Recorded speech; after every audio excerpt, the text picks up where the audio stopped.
Transitive verb versus intransitive verb. What's difference? Let's know.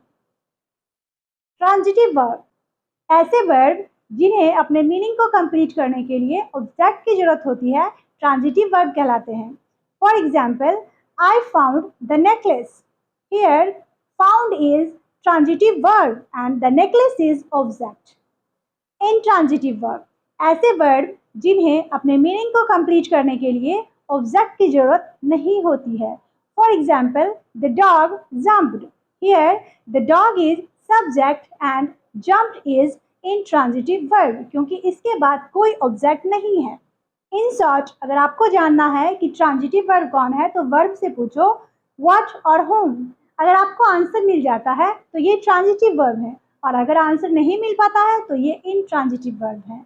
If this video is really helpful for you, so like, subscribe and share. Thanks for watching.